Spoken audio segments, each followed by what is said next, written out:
Okay, so update on the work. So we remove the shock absorber assembly, and this hub has a problem, and even this one couldn't remove the ball joints. Couldn't remove the bolt holding it. So then this hub has problem, has clearance. Of course, like I showed you before now, this shock absorber are tight completely. You can see the leak. Now this bushing here looks like a broken. In fact, it's most likely broken. But we'll still have to remove it to confirm. But from the look of it, I can tell there's it looks like there's a crack there. But we are not changing the wishbone complete. This bushing here is still okay. So the one we are changing is the bushing here. No need to change the entire lower arm of wishbone because of that. So here, this one too has failed. But look at this, it has failed and dried up. There's a sign of leakage already on it. But I can see even dried up already. So the two front shock absorbers are dead. I could tell when I was driving the car, the two front end are just bouncing. So this one too, we can't tell. It doesn't look like as bad as the other one. This lower arm bushing at the other end. So what will happen is we still remove the lower arm, then check it outside. Confirm. If it's bad, we change only the bushing. If not, we put it back.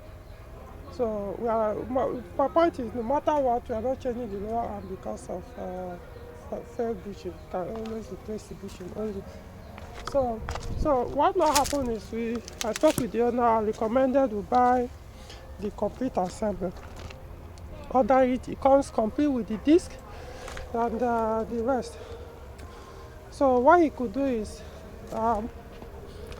when it comes, we'll likely mount it just like that, but we'll still look at, like, it comes with this caliper, the disc, the hub, everything. So we'll look at if those ones there are very okay. So what I could do is, maybe if it doesn't mind, could remove some of the good things on this current one on the car. At least the one we remove. Could remove some of, like this is still okay. And you can keep them as spare. The caliper, you never know, tomorrow you might need them. Or at least, depending when he decides to let go of the car. So, or you could decide to get rid of them. Okay, yeah, I was thinking of checking this. Let's see.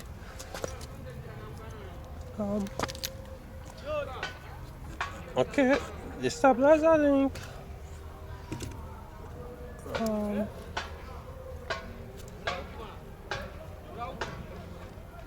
Can sense small play on it, but not that bad. Okay, I'll need to drop the camera to check it well, but it doesn't look that bad that much. But it could be, but I need to put pressure on it to be sure that it's still okay. Let's check the stabilizer link this side.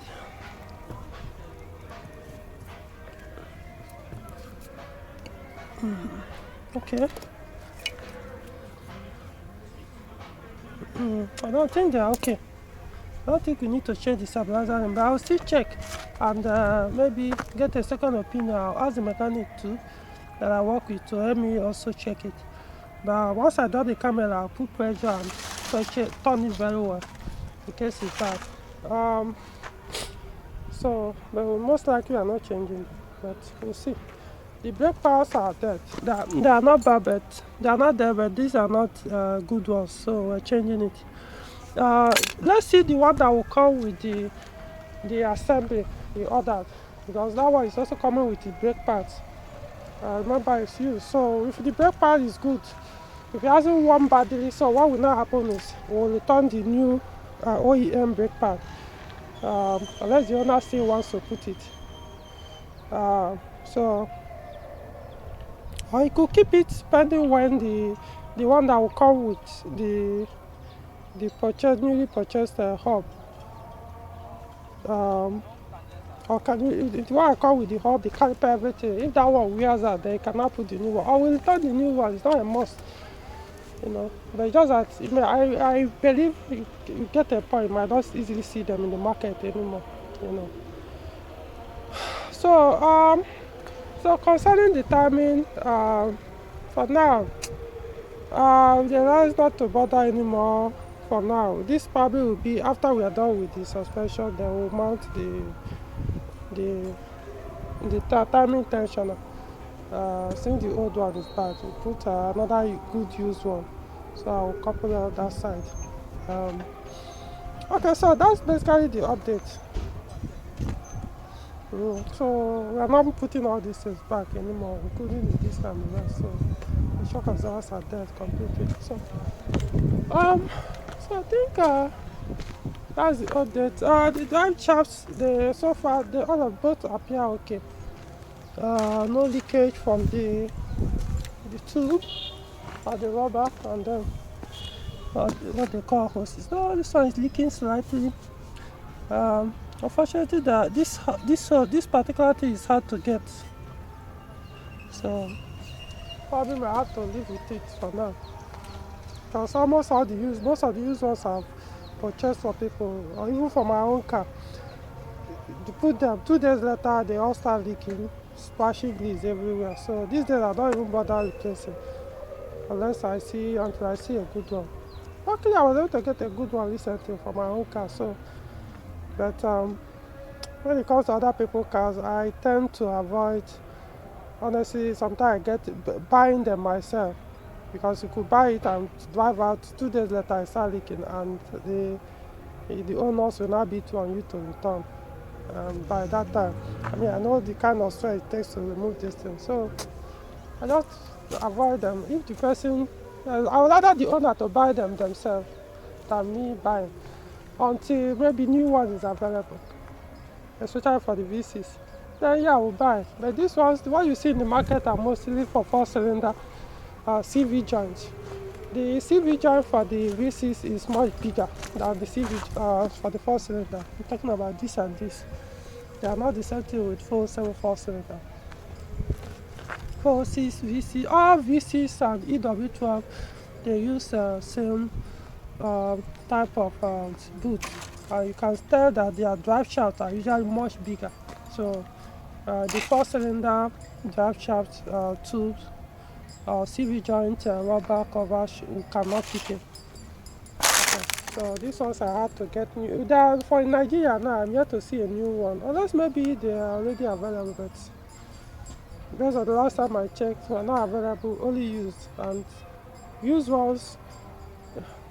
Like I said, I can risk it with my own car, but no another person's car, because I'm not ready to pay for what what I don't use. Okay, so that is it. So far so good. So I don't know if there's any other thing to update. The ATF contacted the dealer. They are considering the manual A2Y8. So I've sent the price to the owner. If he agrees, they will buy. But that could most likely be the last. I think for me, once you see this work is almost ended. Once you mount the suspension, we've ordered it from Lagos. So once if it comes back, we'll mount it. I think in that case, the work more than half of the job will be concluded. Then we'll deal with the timing, close back the engine. We'll wait for the ATF. The rear shock absorber, the rear suspension, like I mentioned earlier, the only thing that will change will likely be the stabilizer link. Let me see if I can show you guys. I can't go under, man. But I've gone under before. From here, I'm showing you. So from here, the shock absorbers are dry enough, so mechanically there's no sign of leakage. Maybe it has leaked before and they dried off, no sign of that. So unless maybe electrically they are bad, in that case we'll find out by the time we'll move the car, use my diagnostic tools to check how they work behind. But mechanically they're okay, so no point changing. After all, the one you're buying is also used. So what makes you think it will be better than the current one? I only replace this 47 V6 shock absorbers when I'm very sure that mechanically they are dead, or that maybe something the system is showing electrically they are not working. In that case, yeah, you want the risk, because the used one you are buying, even if look mechanically it looks very okay, it's possible the electrically will not work. So it's pointless changing it. So I advise the owner just not bother about it for now. Then the only thing we might change is the rear stabilizer link, but we'll look at it as well to be sure that okay, by the time we remove the rear tire. We want to finish with the front tires. Remove the front tires, then no, what we'll finish with that, mount back the tire, the front end, not tire, mount the front tires back, drop the front, then come to the rear, then remove the stabilizer link, check if bad, will replace. The reason why I would like, in fact I've already okay, I won't say I'm already, but I will say I will suggest replacing it, because these two have cut on the two of them. I looked at it and they've all cut and broken, so eventually they will fail once sand start entering them. So if they have not failed already, so it's, but the good thing is to just replace them. So these front ones, I believe they're okay, but we'll see, get a second look at it. So that's the only work we might do at the rear. Then of course eventually we'll bleed the entire front brakes. We'll flush the entire brake fluid, then bleed. Something I forgot to mention to the owner, but maybe that can wait. Oh, we could still do it, it won't cost that much. Is to service, because it's most likely they've never serviced this power steering, the variable ratio steering. From look of things here, I don't think they've ever done that. So I will suggest to him to buy ATF. They'll flush the old ATF in the system out, power steering system out. Then refill with the new ATF and then bleed it. It helps the ATF, the steering, to perform better and to last longer. Okay, so basically we are just doing general service of the vehicle. So keep you guys updated.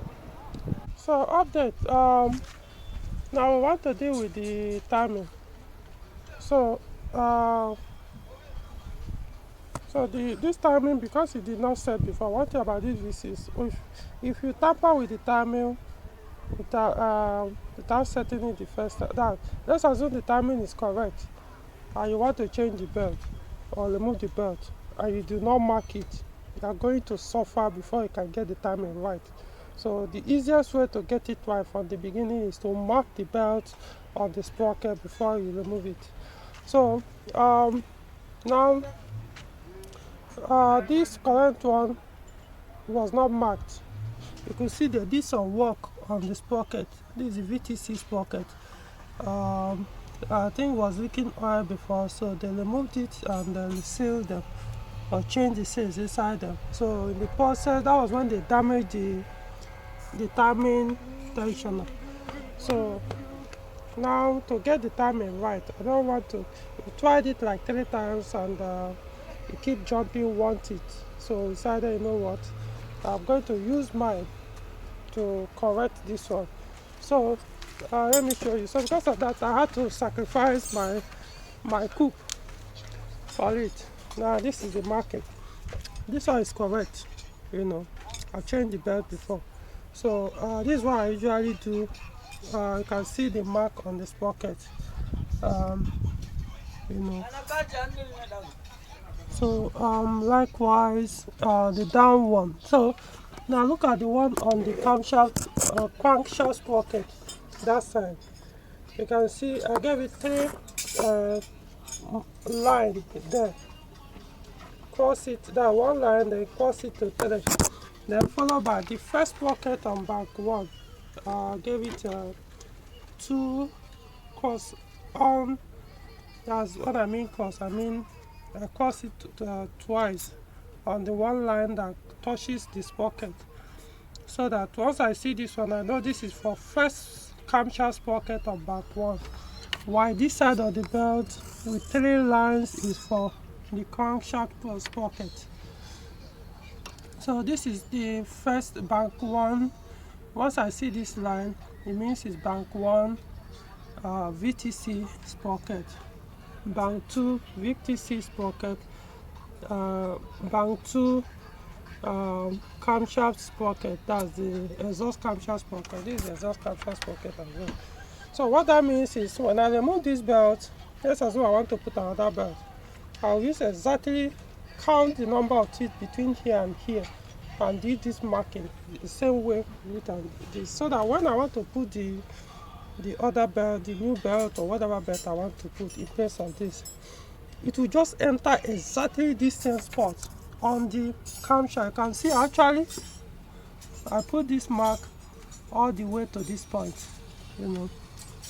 so that the sprocket will now help me to know where this was supposed to touch. So now what did I use? It's actually a white collection fluid. I see it. So this is it. So this is what I use for many years. This is what I've been using to set. This is this is timing sprocket. Without this thing, it won't be that easy. This one makes it very easy to change the timing belt on ES engine. If you go and put only this timing mark to thinking you get it right, man, you might take days. Though there could be easier way of doing it even without this mark. But man, trust me, as a user and also someone who also be changing timing belt for people, this is the fastest, easiest way of doing it. Alright, so we'll keep you guys updated. So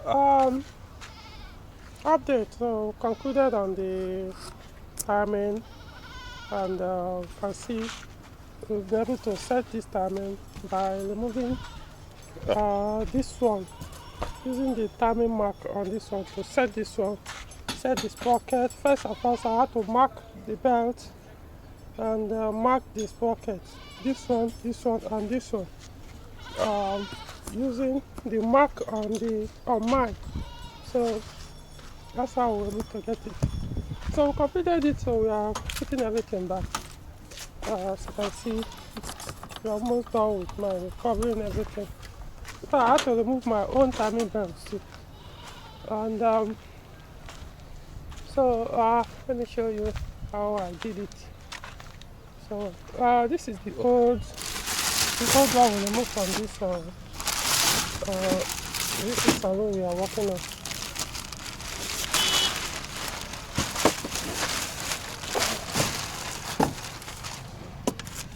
Okay, so I see this mark. This is the crankshaft side, which is the crankshaft pulley. So this one that has 2 marks is for the bank 1 exhaust camshaft sprocket. This is the bank 1 variable timing camshaft sprocket. Then this is bank 2 variable timing sprocket mark. This is bank 2 exhaust camshaft sprocket. Okay, so yeah, you can see. Meanwhile, this belt, even though it's V6, like I also this is just what I always advise people should do. This belt has broken two places. The owner is very lucky that he hasn't given up.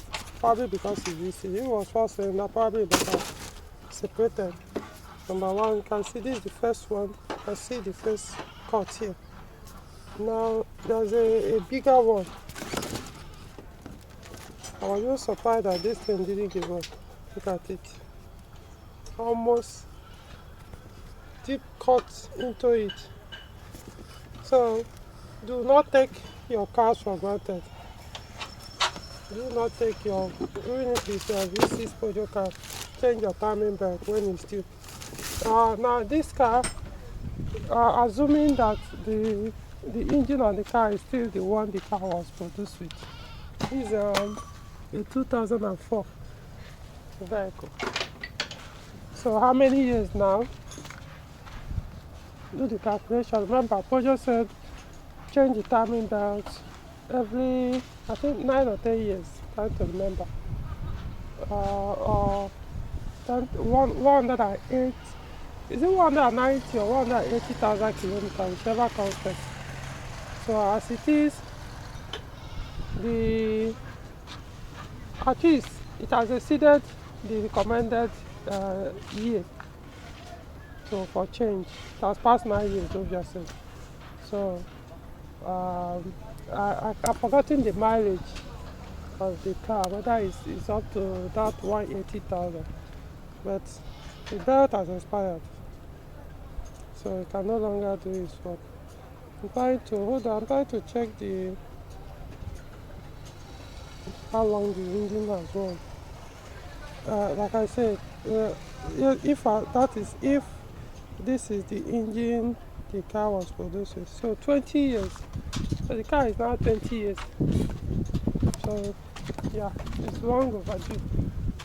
So please do not take your belt for granted. And most better stay, look for new belt while changing your belt. Avoid used one, because used belt doesn't mean it might look okay, but then if it has failed, it has expired, just a question of time.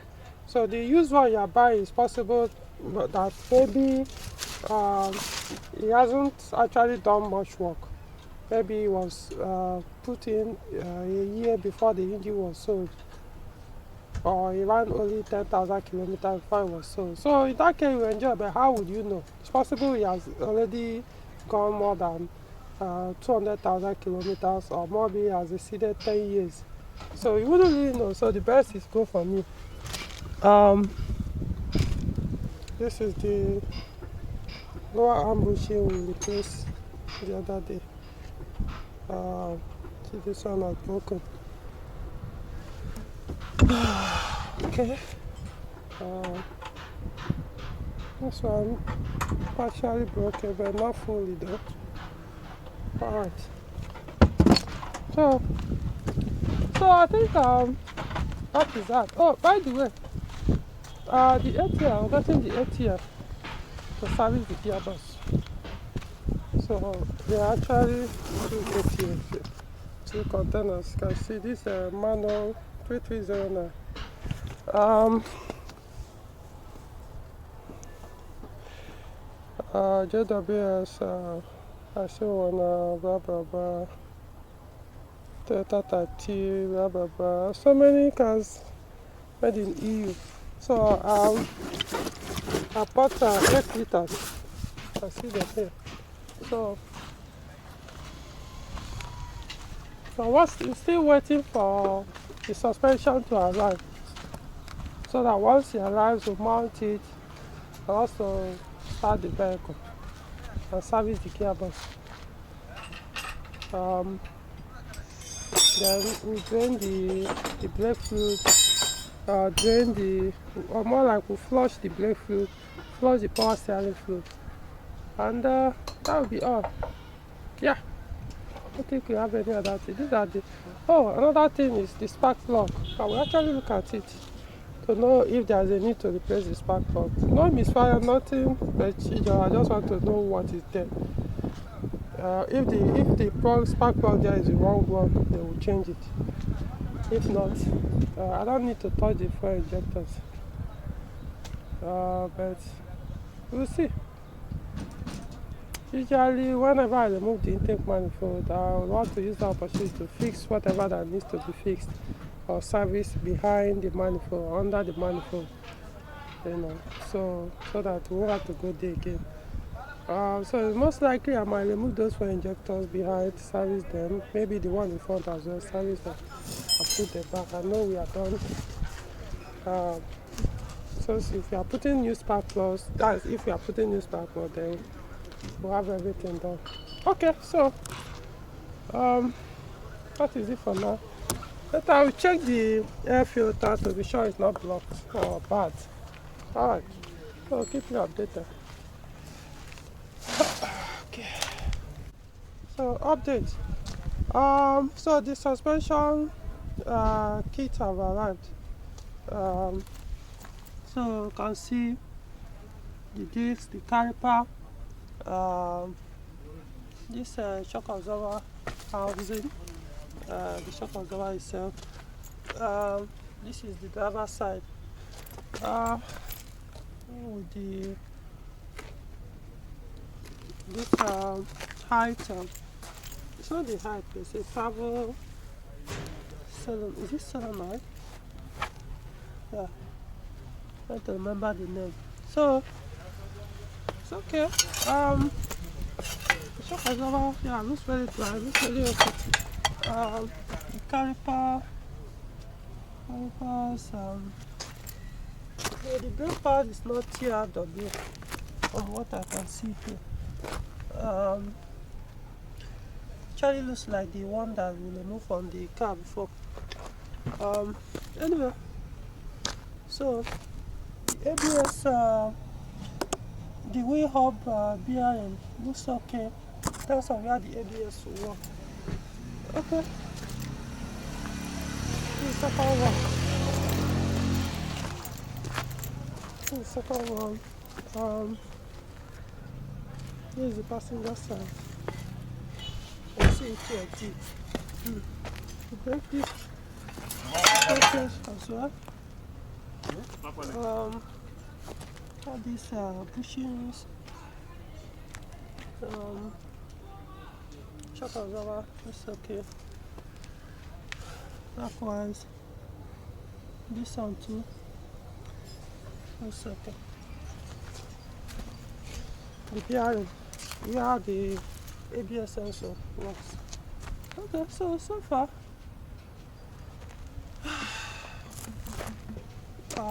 no, this one is broken. We put one of the old ones.